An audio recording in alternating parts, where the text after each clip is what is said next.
Corona से लाखन मर गईले, लासन से गंगा भर गईले, टिकटिया का फनोचत कुकुर बिलार बा है बाबा यूपी में काबा।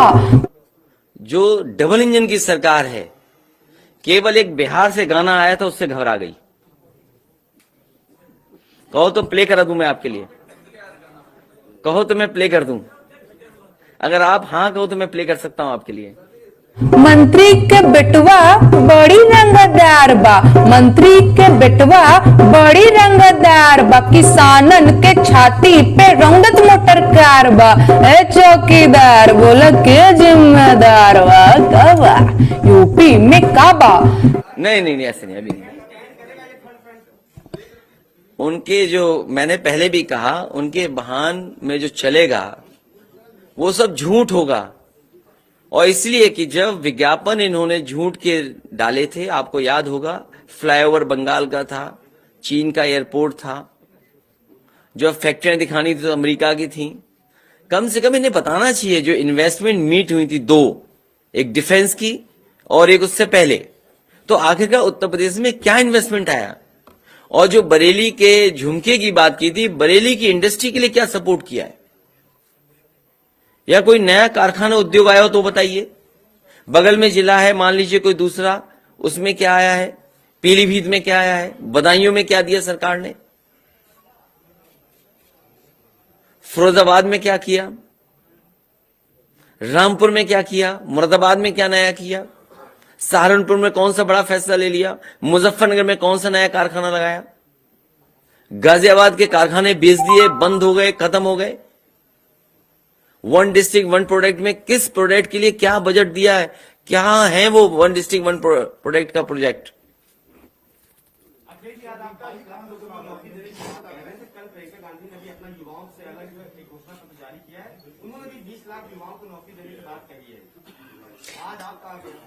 आज तारीख 22 है, 22 में सरकार बननी है, इसीलिए 22 लाख का।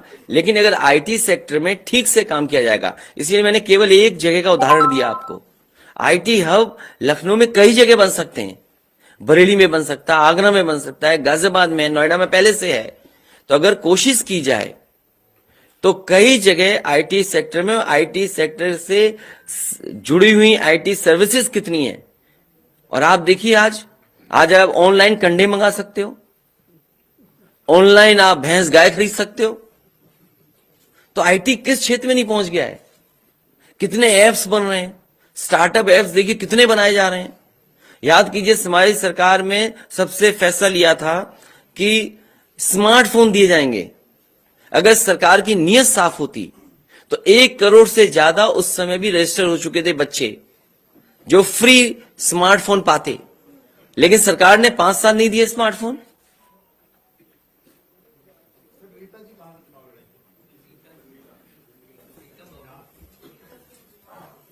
हरदोई जिले में सबसे पहली सीट।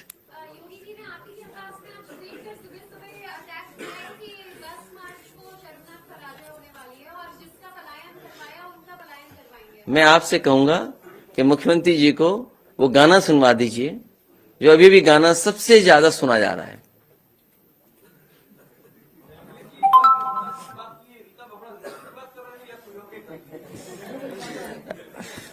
ये पढ़ पा रहे हो कि नहीं पढ़ पा रहे हो। आज केवल ये बात होगी। मुख्यमंत्री पद का दावेदार अपना चेहरा बताया कांग्रेस पार्टी की ओर से, पर आज सुबह पलट गई। उन्होंने कहा कि नहीं, वो मैंने ऐसे ही कह दिया था। आप क्या समझते हैं, इसके पीछे क्या कारण? उत्तर प्रदेश में जनता समाजवादी पार्टी की तरफ देख रही है और जनता जो बदलाव चाहती है उसके साथ समाजवादी पार्टी खड़ी है। 2017 में आपको चौकीदार टीआरडी होगा जवानों के लिए मानदेय वृद्धि की बात की गई थी, तो 22 में भी वो अभी जब मैनिफेस्टो जब आएगा तो तमाम बिंदु कवर होंगे। ये इसीलिए मैंने कहा कि केवल आईटी सेक्टर के बारे में मैं कह रहा हूं जिसमें नौकरी और रोजगार मिल सकते हैं। तो केवल आज एक सेक्टर के बारे में बात की, लेकिन जब मैनिफेस्टो आएगा तो आप ये जो सवाल उठा रहे हैं उन चीजों को भी शामिल करने जा रहे हैं।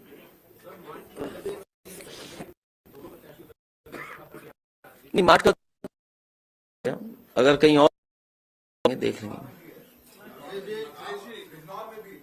हाँ, मुझे पता है बिजनौर शहर का, मुझे जानकारी मिली।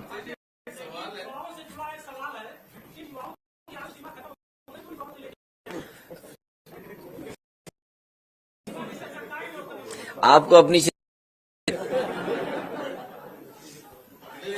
आज नौकरी का दिन है, लेकिन एक सवाल चूंकि पॉलिटिकली है, कहा जा रहा है कि दंगा प्रेमी और गंगा प्रेमी, ये तो क्या आपको मजबूर कर रहे हैं कि इस तरह के विषय पे आए सांप्रदायिक? देखिए, जब से पिछले 4.5 साल से मुख्यमंत्री जी बिजली के कारखाने का नाम रट रहे थे, नहीं रट पाए।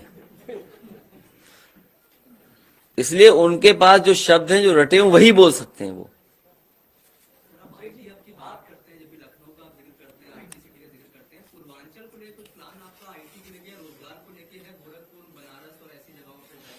मैंने केवल ये कहा कि आगरा है, बरेली है, या आजमगढ़ हो सकता है, बनारस हो सकता है, आपका गाजीपुर हो सकता है। जब एक्सप्रेसवे गाजीपुर तक पहुंच गया है, और अगर हमारी समाजवादी पार्टी का जो पुराना मैनिफेस्टो था, जो 2017 में था, अगर आप उसमें देखेंगे तो कई जगह हम लोगों ने शहर चिन्हित करके कहा कि इनमें भी आईटी हब बन सकते हैं। तो क्यों नहीं पूर्वांचल में जा सकता है? और पूर्वांचल में जरूरत है, क्योंकि ट्रेनिंग इंस्टीट्यूट जरूरत है। 12th के पास करने वाले बच्चों को क्या नौकरी रोजगार मिल सकते हैं, उसकी अगर ट्रेनिंग मिल जाएगी तो वो रोजगार और नौकरी पा सकते हैं। इसलिए इस तरह की आईटी हब्स पूर्वांचल में और लखनऊ से आगे भी ले जाना पड़ेगा, तो कोशिश होगी, ले जाएंगे, और जो भी सहूलियत देनी पड़ेगी वो सहूलियत देंगे। मुझे याद है कि नोएडा और गाजियाबाद से आगे नहीं ये बढ़ते थे। कम से कम पिछली सरकार में समाजवादी लोग लखनऊ तक ले आए। अगली बार हो सकता है झांसी तक चले जाएं, अगली बार हो सकता है गाजीपुर तक चले जाएं। कम से कम डबल इंजन की सरकार को कुछ काम आगे बढ़ाना चाहिए था। इसलिए जिन्होंने काम रोका, विकास रोका, खुशहाली रोकी, उनको हटाना है।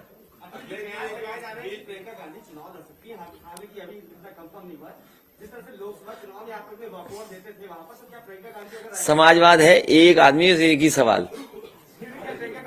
नहीं, ये जो आपने अधिकारी हटाने की बात करी कि अभी तक कोई अधिकारी हटे तो कैसे आप समझते हैं निष्पक्ष चुनाव हो पाएगा? और निष्पक्ष की बात यहां तक है कि ये कैसे पता था भारतीय जनता पार्टी को कि उन्हें एलईडी वैन्स की जरूरत पड़ेगी?